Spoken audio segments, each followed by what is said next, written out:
Good afternoon and happy St. Patrick's Day. Thanks for clicking on the March 17th, 2014 afternoon weather webcast. I'm meteorologist Nate Harrington.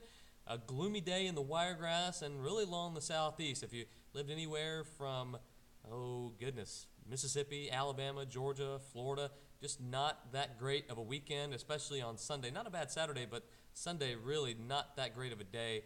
Lots of clouds, lots of rain, early stormy weather early.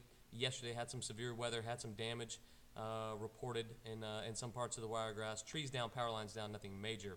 But still with the rain today, very light in the afternoon. However, we picked up another inch and a half of rain yesterday, added to it today. So let's get right to it and show you what's going on. This is the clouds and rain from late last night, early this morning. That was the heaviest stuff. Then we had a couple of bands move in during the afternoon hours. We'll see more tonight. I think a good chance to see a few more tenths of an inch, basically, for the late hours this evening and into early tomorrow morning. So more rain headed our way. We're going to add to those inch-and-a-half rainfall totals from yesterday and rainfall totals from today.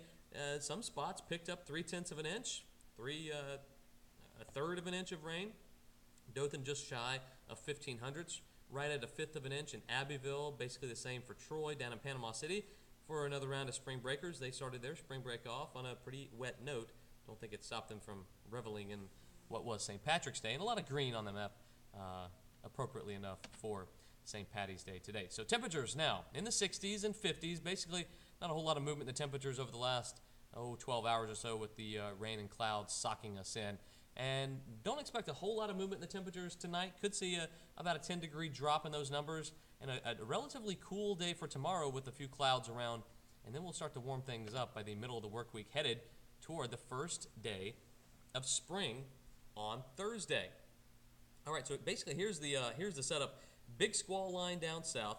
Basically, the cold front is right here. That's what's triggered the showers that we're seeing in our area today. That this first line has moved on down. That nasty squall line down south once again. This is basically the fourth or fifth time in the last 5 weeks, last month, that the peninsula of Florida has had to deal with a big squall line moving through with a upper level trough that's swung through the southeast. So another nasty day for them. Basically the same sort of squall line that we saw move through the Wiregrass yesterday morning. I think they'll see a few less chances of severe weather though today in the Florida Peninsula. But just a lot of rain, and we're socked in. We continue to see the rain for tonight. We're going to be watching the area down south, basically in that section there, for more rainfall development. If it slows down a bit, I think we could be spared some more rain tonight, but chances are it's a pretty good indication we'll see some showers again this evening. We'll look at futurecasts in a second.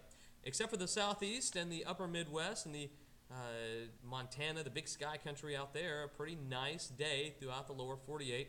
Kind of cloudy in the northeast, but the Midwest and the southern plains and the desert southwest are looking pretty good.